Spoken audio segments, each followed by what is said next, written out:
Video blouse साठी पाहिला होता शोल्डर मुंडा चार्ट. तर बघा आजचा व्हिडिओ जो आहे तो आपण बघतोय पंजाबी ड्रेस साठी. बघा पंजाबी ड्रेस मध्ये होतं काय, बऱ्याच वेळेला आपण जेव्हा डीप गळा घेतो तर शोल्डर उतरतात, चान्सेस हे जास्त असतात. तर असं का होतं तर इथे मी डिटेल व्हिडिओ आपण आज याचा वाला पाहणार आहोत प्रत्येक साईज साठी. तर बघा इथे जी आहे ती माप आधीच आपण चेस्ट घेर, त्यानंतर शोल्डर, मुंढा, गळा घेर, गळ्याची उंची मागची, त्यानंतर गळ्याची उंची पुढची. तर बघा सगळे मेजरमेंट आज आपण इथे डिटेल पाहणार आहोत. तर इथे आधी आपण 28 ते 30 साईज साठी बघा आता एक गळ्याची माप मी तुम्हाला ज्यानुसार देते त्यानुसार इथे आपलं शोल्डर असणार आहे, त्यानुसारच आपल्या इथे मुंडा असणार आहे. तर बघा या साईज साठी 5 इंचाचा आपण शोल्डर घ्यायचंय. त्यानंतर मुंडा जो आहे तो इथे मुंडा असणार आहे आपला 5.5 इंचाचा. त्यानंतर गळ्याचा घेर घ्यायचा आहे आपल्याला 2 इंचावरती. आता बघा गळ्याची उंची जी आहे पाठीमागची आपल्याला इथे आपण घेणार आहोत 7 इंचावरती पाठीमागचा गळ्याची उंची. पुढची जी गळ्याची उंची आहे ती घ्यायची आपल्याला इथे 6 इंचावरती. त्यानंतर बघा 32 ते इथे आपण 34 साईज साठी शोल्डर असणार आहे आपलं 5.5 इंचाचं. मुंडा असणार आहे आपला 6 इंचावरती. परत गळ्याचा घेर जो आहे तो घ्यायचा आपण इथे 2 इंचावरती. आणि पाठीमागचा जो गळा आहे तो आपण 7 वर घ्यायचा आहे. पुढचा जो गळा आपला असणार आहे इथे 6 इंचाचा. तर बघा इथे आता 36 ते 38 साईज साठी शोल्डर असणार आहे आपलं 6 इंचाचं. मुंढा असणार आहे 6.5 इंचावरती. गळ्याचा जो घेर आहे तो आपण इथे 2 इंचावर घेणार आहोत. पाठीमागची जी गळ्याची उंची असणार आहे 7 असणार आहे. पुढचा जो आहे तो आपण असणार आहे 6 इंचावरती. त्यानंतर 40 ते 42 साईज साठी बघा 6.5 इंचाचा आपण घ्यायचं इथे शोल्डर. त्यानंतर 7 इंचाचा आपण मुंड्याची इथे उंची घेणार आहोत. गळा घेर आपण इथे घेणार आहोत 2.5 इंचावरती. पाठीमागचा गळा 6 इंचावरती. पुढचा आहे पण 6 इंचाचा. 44 ते 46 साईज साठी शोल्डर असणार आहे 7 इंचावरती. 7.5चा मुंड्याची उंची. गळा घेर 2.5 इंचावरती. पाठीमागचा गळा घ्यायचा आहे 4 इंचावरती आणि पुढचा आपण घ्यायचा आहे 6 इंचावरती. तर बघा आता पंजाबी ड्रेस साठीची मी माप इथे लिहून दिली आहे, पण ही माप आपल्याला कशी वापरायची आहे आणि याचं मी आपण प्रॅक्टिकल इथे डेमो पाहूया.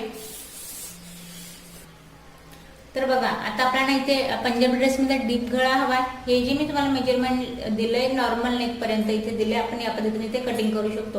बाजारात जेव्हा आपण पंजाबी ड्रेस घ्यायला जातो तर एक सोपी टेक्निक राहते. जो आपला शोल्डरचा भाग आहे त्याचा निम्मा पार्ट टाकून द्यायचा, पाठीमागून गळा बंद घेऊन घ्यायचा आहे आणि पुढून हवा तेवढा तुम्ही इथे 6 इंचा ते 7 इंचापर्यंत गळा घ्यायचा आहे. तर तुम्हाला ड्रेसमध्ये कुठल्याही प्रकारचा इथे प्रॉब्लेम येणार नाही. बऱ्याच वेळेला प्रॉब्लेम येतो कुठे, जेव्हा आपल्याला पाठीमागून डीप गळा घ्यायचा आहे तेव्हा आपले शोल्डर उतरण्याचे चान्सेस इथे जास्त असतात. तर त्यासाठी मी तुम्हाला इथे एक गोष्ट दाखवेन.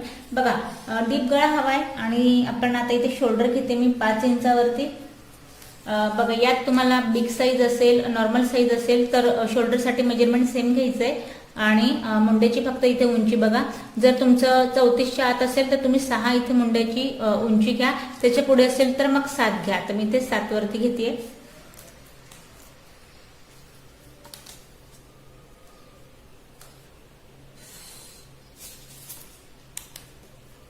आता बघा इथे चेस्टचा यात मेजरमेंट तुमचं जे काही असेल तुम्हाला ज्या साईज साठी हवंय त्या साईज साठीला तुम्ही ते चौथा पार्ट टाकायचा आहे.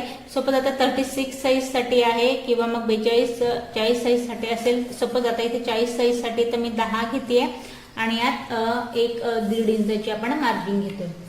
रेडीमेड ड्रेस जर तुम्ही पाहिला असेल तर त्यात मार्जिन आपल्याला नसते, पण कटोकट अगदी परफेक्ट आपली जी फिटिंग असते ते बरोबर असतात. त्याची ही एक सोपी टेक्निक आहे.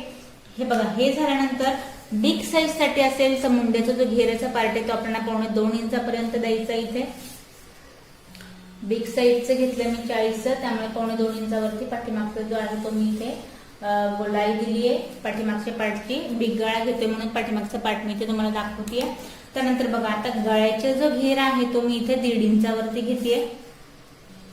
यातल्यापैकी जे मी हे तुम्हाला मेजरमेंट दाखवते हे डीप गळ्यासाठी दाखवते, यातला कुठलाही भाग नाही, हे मी तुम्हाला नॉर्मल मेजरमेंट दाखवले, हे आपण पाहतोय डीप गळ्यासाठी। इथे फक्त मी 1.5 इंचाचा गळ्याचा घेरा घेतेय। आता बघा पाठीमागचा जो गळा आहे तो मी पूर्णपणे 9 इंचावरती घेतेय पंजाबी ड्रेससाठी। याला तुम्हाला कुठल्याही प्रकारचा नॉड किंवा मग कुठल्याही प्रकारचं दुसरं एक्स्ट्रा इथे पॅकिंगची गरज नाही। पाठीमागे तुम्ही मोकळा असंच ठेवलं तर कुठल्याही प्रकारचे शोल्डर ते डाऊन होणार नाही। वरती मी घेतलंय 1.5 इंचाचा गळ्याचा घेर, 5 इंचाचं घेतलंय शोल्डर, पाठीमागचा जो गळा घेते पसरट घेते 3 इंचावरती।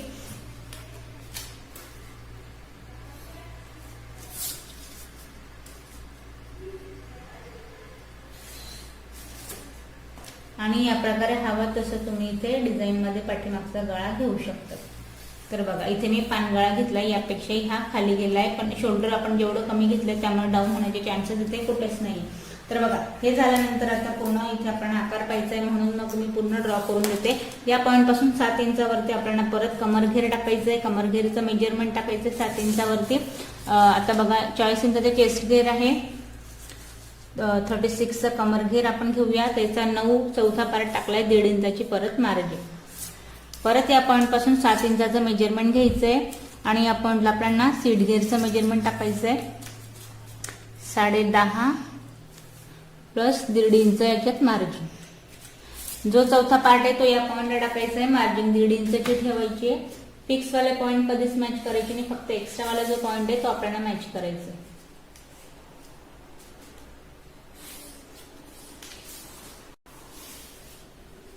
तर बघा या पद्धतीने डीप गळ्यासाठी आपण हे पाहिलं।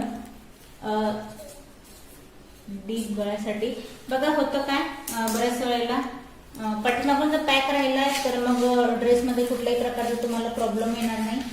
फक्त विषय येतो जेव्हा आपण डीप गळा शिकतो, इथे डीप गळ्याचा आपल्याला ड्रेस शिवायचा आहे तर आपल्याला शोल्डरमध्ये इथे बऱ्याच वेळेला प्रॉब्लेम येतात, त्यामुळे तुम्ही या पद्धतीने इथे ड्रेस जो आहे तो आपल्याला शोल्डर या पद्धतीने इथे कटिंग करायची आहे। बघा कटिंगच करायची नाहीये, तर यात मग शोल्डरला स्टिच कसं करायचं आहे हेही मी तुम्हाला इथे सांगते। आधी आपण हा जो पार्ट आहे याला आपण सेपरेट कट करून घेऊया, जेणेकरून आपल्याला लक्षात येईल की। तर बघा हा जो आहे आपला पाठीमागचा पार्ट आहे। बघा आता हे जे मी मेजरमेंट दिले याचा आणि याचा वाला सेपरेट 2 हे चार्ट होतील। हे जे मी तुम्हाला दाखवलंय नॉर्मल नेक वाईज दाखवलंय, हे जे दाखवलंय हे डीप गळ्यानुसार दाखवलंय। याचा वाला गळ्याचा घेर, याचं शोल्डर, याचं मेजरमेंट पूर्णपणे हे वेगळं असणार आहे।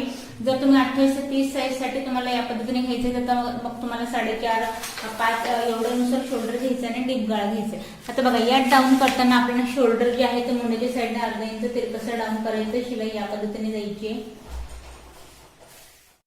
आता बघा या व्हिडिओमध्ये मी तुम्हाला पंजाबी ड्रेसच्या विषयीची शोल्डर विषयीची माहिती दिली आहे। त्यानंतर एका ताईने कमेंट्स केली की त्यांना स्लीवची कटिंग इथे पाहिजे, तर 32 साईज साठी मला वाटतं 4 इंचाची काहीतरी स्लीव आहे आणि 9 इंचाचा आपला इथे मुंड्याचा जो आहे तो घेरा आहे, तर त्यांच्यासाठी स्पेशली बघा पेपर जो आहे तो डबल फोल्ड ठेवायचा आहे। मी सिंगल स्लीव कट करते, तुम्हाला 4 पदरात कपड्याची घडी करायची, बंद बाजू आपल्याकडून ठेवून घ्यायची आहे। त्यानंतर स्लीव आता 4 इंचाची आहे, तर जी आपली स्लीवची उंची ती बंद बाजूपासून टाकायची आहे। अस्तरची स्लीव असेल तर तुम्ही 1 इंच एक्स्ट्रा घ्या, त्यातच पट्टी फोल्ड करायची, तर मग इथे 1.5 इंच एक्स्ट्रा घ्या। तर फिक्स 4 वरती एक पॉईंट द्यायचा आहे, त्यानंतर इथे 5.5 वर मी दुसरा पॉईंट दिलाय उंचीसाठी।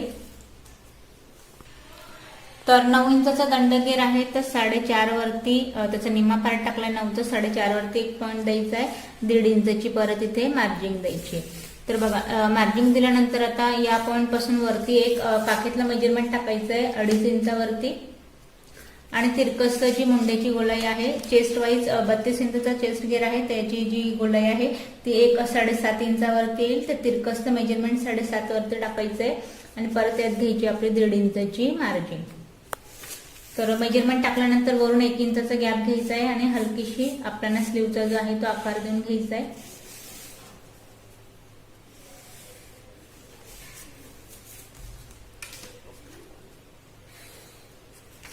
फिक्स स्लीवचं मेजरमेंट आपलं 4 इंचावरती आहे, या पद्धतीने या 1.5 इंच आपण एक्स्ट्रा घेतलंय आणि स्लीवचा आकार या पद्धतीने आपण दिलाय, याला आपण कट करून घेऊ।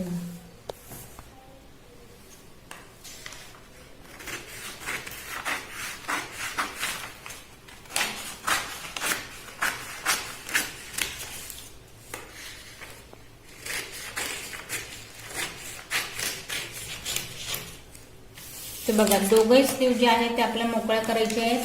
4 फोल्ड कापड ठेवायचे आहे, दोघं स्लीव इथे मोकळ्या करायचे आहे. त्यानंतर बघा या पॉइंटला आता एक अर्धा इंचाचं इथे 1.5 इंचाचा आणि वरून 1 इंचाचा मेजरमेंटचा गॅप घ्यायचा. याचा सेंट्रल पॉइंट काढायचा अर्धा इंचाचा आणि याच पद्धतीने उताराने याला आकार द्यायचा आहे. या पॉइंटला मॅच करायचंय आणि एवढा पार्ट जो आहे तो कट करायचा. आता एवढाच पार्ट आपल्याला कट करायचं. स्लीव मध्ये महत्वाची एक गोष्टच होते, बरेच वेळेला ब्लाऊज मध्ये म्हणा किंवा पंजाबी ड्रेस मध्ये म्हणा काखेतला पार्ट जो आहे तो खालीवर होऊन जातो, तो त्यामध्ये जो गोंधळ आहे तो पूर्णपणे स्लीव मध्ये होतो. जेव्हा आपण इथे अर्धा इंचाने कमी करतो, जो ह्या पार्टलाही तुम्ही जर कटिंग करून घेतली तर होतं काय बघा, स्लीव आता बंद केल्यानंतर हा जो पार्ट आहे याचं मेजरमेंट कमी जास्त करायचं नाही. हा पॉइंट फिक्स येईल, फक्त कमी जास्त इथे होणारे हा पार्ट आपल्याला फ्रंटला जॉईन करायचा आहे. जर हे जर मेजरमेंट बरोबर राहिलं तर पाठीमागचा आणि पुढचा काखेतला जो पार्ट आहे तो कमी जास्त होणार नाही. आपलं जे स्लीव आहे ड्रेस म्हणा किंवा ब्लाऊज म्हणा अगदी आपलं इथे परफेक्ट होईल. तर बघा मी जे तुम्ही मला कमेंट्स करता त्यानुसारच मी प्रत्येक व्हिडिओ इथे टाकण्याचा प्रयत्न करते. स्लीवसाठी मी स्पेशली व्हिडिओ बनवला नाही, कारण बरेचसे असे टाकून झालेत, तरी त्या काहींनी कमेंट्स केली म्हणून मग परत आपण इथे स्लीवची कटिंग पाहिली. आजची व्हिडिओ जर तुम्हाला काही प्रश्न पडले असतील किंवा तुम्हाला पंजाबी ड्रेस विषयी म्हणा किंवा मग ब्लाऊज विषयी म्हणा किंवा नवारी साडी असो, जे काही तुम्हाला कपड्यामध्ये शिकायचंय तशी तुम्ही मला कमेंट्स करा. मी निश्चितच तशी तुम्हाला व्हिडिओ टाकेन. आजची व्हिडिओ जर काही प्रश्न पडले असतील तर कमेंट्स करा.